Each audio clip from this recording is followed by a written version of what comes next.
Good day, my dear students.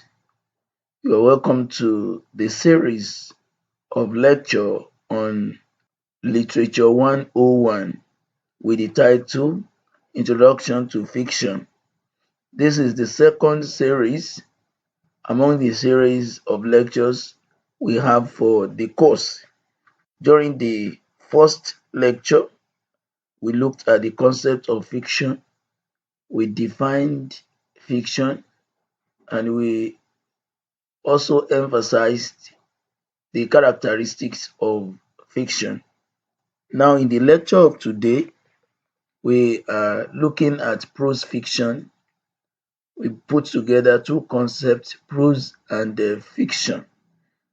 But before we go on, it is important for us to emphasize the fact that by the end of the lecture, those of you who are listening to me and everyone who will go through this lecture should be able to define prose, should be able to explain the relationship between prose and fiction, should be able to describe prose fiction and identify different perspectives to prose fiction. So these are the points that are guiding us in this series of the lecture on Literature 101. Now we want to look at the term prose.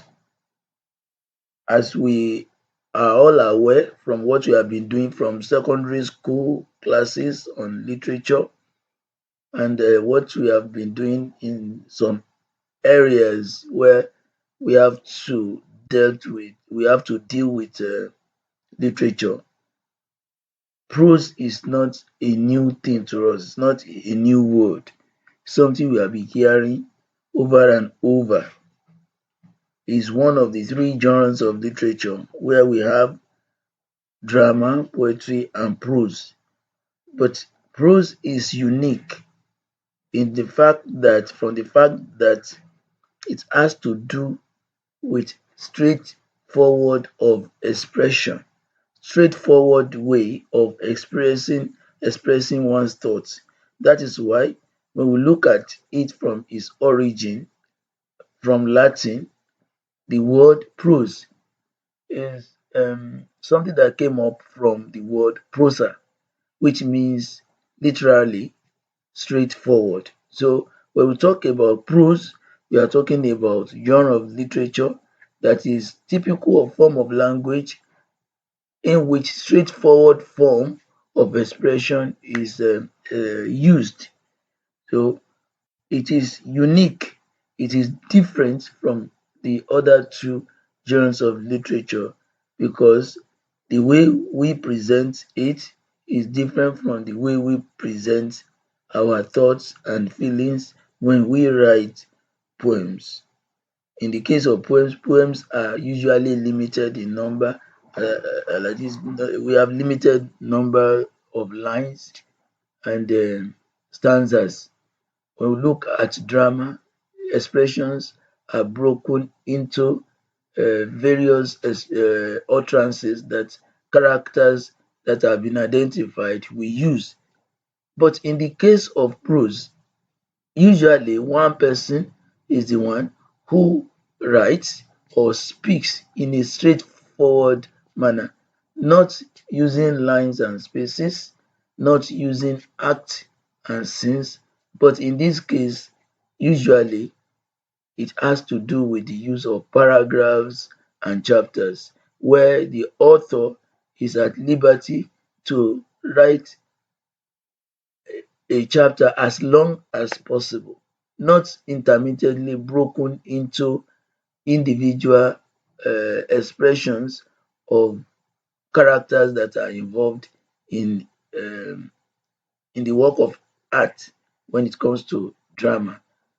The author has access to the minds of all the characters that are in the story, that are in prose. That's why usually the expression takes the form of a straightforward way of expressing, way of speaking, or way of writing. That's why it is said that prose involves anything that is said or written and is meant to be presented in a straightforward manner. Now we have looked at prose. Before now, we have talked about fiction. So when we say prose fiction, it is a combination of two words. Prose, characteristics of prose merged with characteristics of fiction to give us the concept prose fiction. So what do we mean by prose fiction? It has to do with the fictional work that is presented in a narrative form. Usually, since prose has to do with a straightforward or way of presenting thoughts, ideas, or um, what one has to present to one's audience, it is usually written in a narrative form. So that's why whenever we talk about prose fiction, we are talking about fiction that is written in a narrative form. It is usually an exaggerated or distorted form of fact. As we have mentioned before now that even though the work of fiction is imaginative, is invented, it will still take some element of reality for it to be meaningful to those who will read or listen to it. Therefore, many of prose fictions, many of works that are prose in nature, fiction or fictional prose, are, must have come up, or many of them have come up from what the author has experienced before. They have to do with the author's experience, either as the experience he had himself, or the experience he got from a secondary source. So whether it is from a primary source or a secondary source, it will become fictional by the time the story or the events in such a story is exaggerated. It will not take the normal background, the normal way or the normal experience one will have had if one has had it as a fact or a true life story. That's why whenever we mention prose fiction, we talk about a form of writing that is exaggerated, that has facts distorted. We can see an example of this in Animal Farm, even though the story took took place in England. We can talk about Manor Farm. We can talk about Mr. Manor and the rest of them. We have we have the right to say that the story is talking about some individuals or a class of individuals in England. But the way the author put it, we could see that the reality, the fact about what the story is all about is distorted, especially when roles are given to animals, when animals begin to act like human beings, when names are given to animals to relate with one another, to perform actions like singing, like being rebellious, like being political, and all that. So we see where fact, where truth is being distorted, is being exaggerated. So that element of exaggeration of the fact will turn the narrative that has been through a true life story to something that is fictional. That's why anytime we talk about prose fiction, we cannot but mention the fact that the story is usually a distorted form of fact